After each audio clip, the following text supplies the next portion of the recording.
Hello everyone, my name is Erik. I work with Beck, one of the proud sponsors of the event, and I'm also a tech lead for a mobile app with over 1 million users.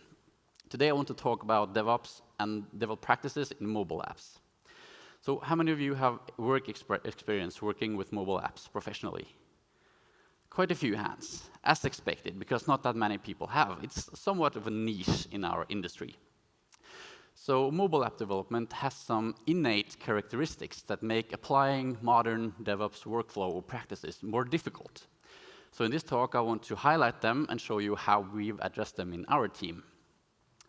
So first off, the two big platforms, iOS and Android, have different set of skills required to be efficient in them. There's different programming languages, different tools, different IDEs, different paradigms, and different UI patterns. This often makes mobile developers more specialized and more niche than other developers. And you'll rarely find mobile devs that are capable of being efficient in both platforms. So you often find specialized feature factory teams doing only Android or only iOS with little spare energy for operations. And even worse, when you have something ready to deploy to production, Apple wants to review your code, which can take up to 10 days before you can deploy. So that's not exactly continuous deployment. So basically that means that at best, you can deploy maybe 2 or 3 releases each week to the App Store, the Apple's App Store. And in a worst case scenario, when you need to hotfix a critical bug, it might take 10 days for them to review your code. And even worse, when you actually get that critical bug fix out into production, you might face that users don't update your app until they feel like it, because they don't have the auto-update feature enabled. So here's an example of that. Almost 3 years ago, my colleague deployed a version of our app to production, and we actually still see users on this version in production today. And that also goes all the way back to 2013. So, mobile development is hard. Is it going to be like this forever? What can we do? What's the solution to this? So I don't think there's a silver bullet, but we've found one technique that has helped us really a lot. And that technique is a tool called React Native, which is a cross-platform tool made by Facebook, allowing us to write one code base that works for both iOS and Android using JavaScript and React. So we've been experimenting with it for over 2 years now.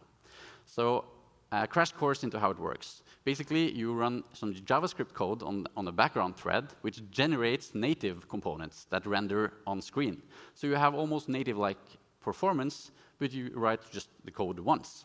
So just like Java in the 90s, you have write once, run, well, twice. So basically, you don't need to understand all the details, but there's an app, and inside of it, you have a small JavaScript file, or rather large JavaScript file. And that is quite important, because that enables something called code push. And code push is basically deploying new JavaScript to production without going through the App Store.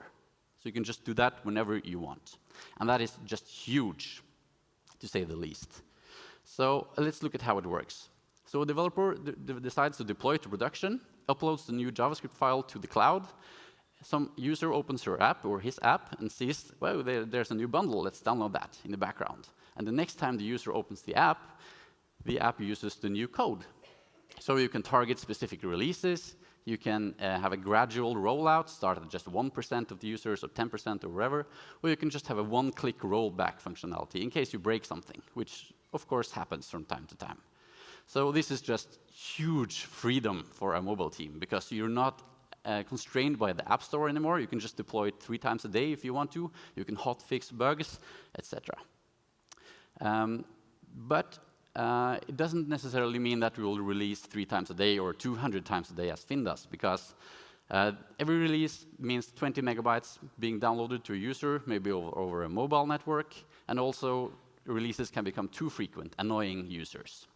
But for our team, mobile developers web developers can do mobile. You can actually do continuous deployment. We can hotfix bugs. And people also get spare energy for doing operations. So that's basically what I had to say. Thanks for listening. If you want to discuss this further, please join me in an open space later, or just say hello on Twitter. Thank you.